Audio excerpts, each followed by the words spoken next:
প্রেগন্যান্সিতে বেশিরভাগ মায়েরাই এনিমিয়াতে আক্রান্ত হয়। এনিমিয়া জিনিসটা কি? এটা আসলে রক্তে হিমোগ্লোবিনের মাত্রা মানে রেড সেল ব্লাড যদি কমে যায় এবং হিমোগ্লোবিনের মাত্রা যদি কমে যায় তখন আমরা বলি এনিমিয়া বা রক্ত স্বল্পতা। কি ধরনের সমস্যা নিয়ে আসে? ওই যে বললাম, মায়েরা বেশিরভাগ সময়ই আসে তাদের শারীরিক দুর্বলতা, মাথা ঘোরানো অথবা অতিরিক্ত ক্লান্তি, অবসাদ এইরকম সমস্যাগুলো নিয়ে আসে। তখন আমরা রক্ত পরীক্ষা করলে দেখতে পাই যে বেশিরভাগ মায়েদেরই রক্তে হিমোগ্লোবিনের পরিমাণ কম আসে। সাধারণত 10-এর নিচে আসলেই আমরা তাকে এনিমিয়া বলে থাকি। এই এনিমিয়া কি কি কারণে হতে পারে?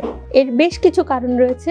আমাদের দেশে বেশিরভাগ সময় যেটা পাওয়া যায় সেটা হলো যে পুষ্টিকর খাবার অভাব বা আয়রন ডেফিসিয়েন্সি এনিমিয়া। খাবারে যদি পর্যাপ্ত পরিমাণ আয়রন না থাকে বা আয়রনের স্বল্পতা থাকে তাহলে আমাদের আয়রন ডেফিসিয়েন্সি এনিমিয়া হতে পারে।